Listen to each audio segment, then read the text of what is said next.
This video is about your rights. As with all of our videos that cover legal topics, this video is not meant as legal advice, and it's provided solely as general information. Some of the rights we talk about in this video may not apply to you if you're not a citizen, such as the right to vote or the right to bear arms. And some of your rights may be curtailed or altered while you're on certain types of supervision.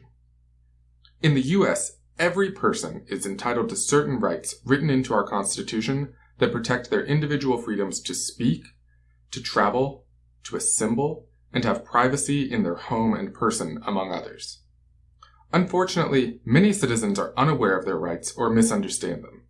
As a result, they often fall victim to police or other governmental overreach, or simply fail to make use of their rights.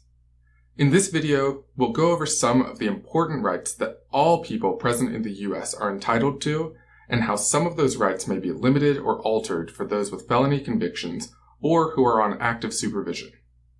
First, let's talk about your right to remain silent. For returning citizens and for anyone with a background, one of the primary concerns is staying out of jail or prison. In this context, and in the broader context of criminal law, perhaps the most important right is the right to remain silent. Although many rights are curtailed for returning citizens while they're on parole or even after, this right remains intact and in full force for everyone. While anyone who's seen an episode of Law & Order or any other police procedural is aware of this right, very few take advantage of it. There are many reasons for this. Fear of retaliation, a desire to appear cooperative, or merely the feeling of discomfort that comes from being rude by refusing to speak to an officer. Regardless of the reason, it is true that the vast majority of people who encounter police do not take advantage of the right to remain silent. It's also true that this causes problems for those who talk when they shouldn't, even if they're innocent. In order to protect your rights and minimize the chance of the police or courts using something you say against you, it's important to take advantage of your right to not talk to the police. While we cover this in more detail in the relationship with authority video in the situational behavior course, there are some key points to keep in mind. Always remain respectful and comply with any commands that an officer gives you. While being respectful, be resolute in your refusal to talk to the police, no matter what.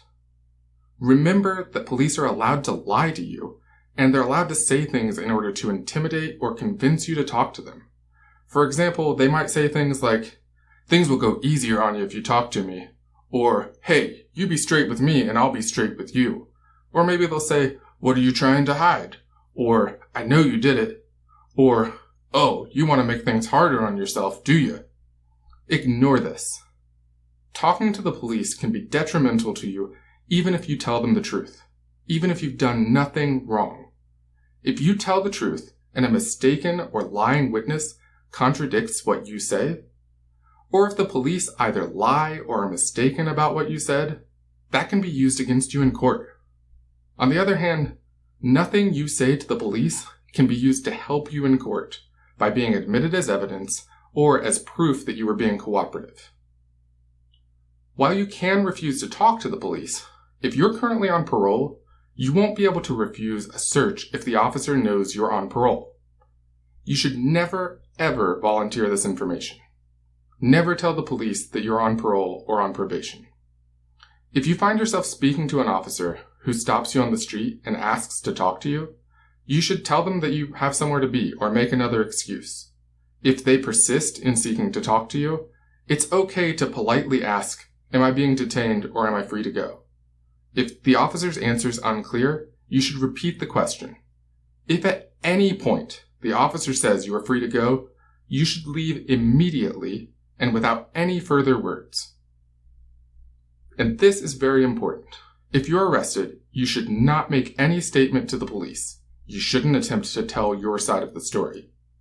Anything you need to tell the police can wait until after you've had an opportunity to speak to an attorney.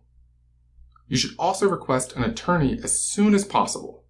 You have to be very careful about the way you request an attorney. It's not enough to say things like, "I think I need an attorney," or "Maybe I need an attorney," or even, "Could I speak to an attorney?" The cops don't have to respect any of those requests. When requesting to speak to an attorney, you must be direct and unambiguous, asking, "I would like an attorney," or "I won't speak until I have a lawyer." Just as with your right to remain silent, police officers may continue to attempt to persuade you to waive your right to an attorney. Do not do this under any circumstances. Always, always, always speak to an attorney first. In our class, we'll do some exercises to practice these skills, and we also have some links to videos below. If you're on parole, unfortunately, as mentioned previously, you have no right to refuse a search of your person, your home, your vehicle, etc.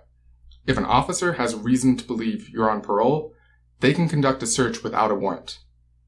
Police and parole officers may search you or your home at any time. There's almost no limits on this. For this reason, it's extremely important that you keep nothing illegal on your person or in your home or vehicle.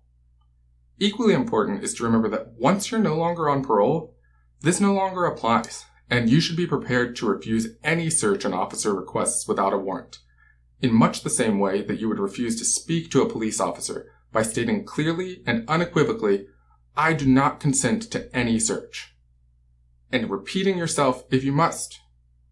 You should never, under any circumstances, whether on active supervision or not, physically resist an officer. Whether innocent or not, as the saying goes, you can beat the rap, but you can't beat the ride. Never, ever physically resist an officer. Another right that's curtailed by active supervision is the right to travel freely. Generally, while on parole in California, you must seek permission from your parole officer to travel more than 50 miles from your home or to leave your county of residence for more than 48 hours at a time.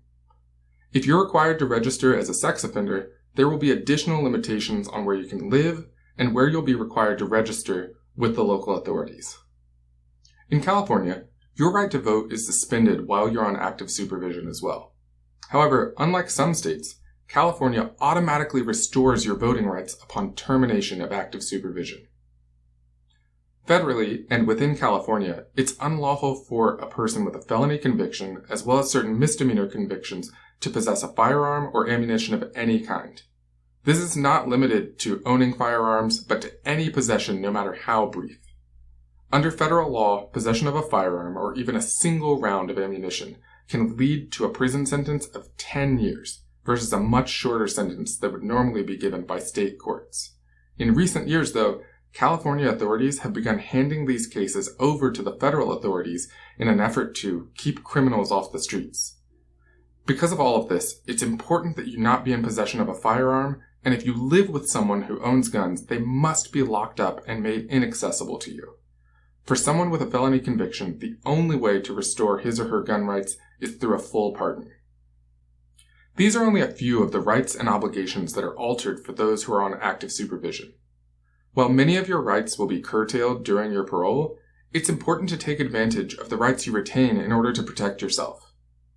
This video does not and cannot provide all the information you may want regarding your rights.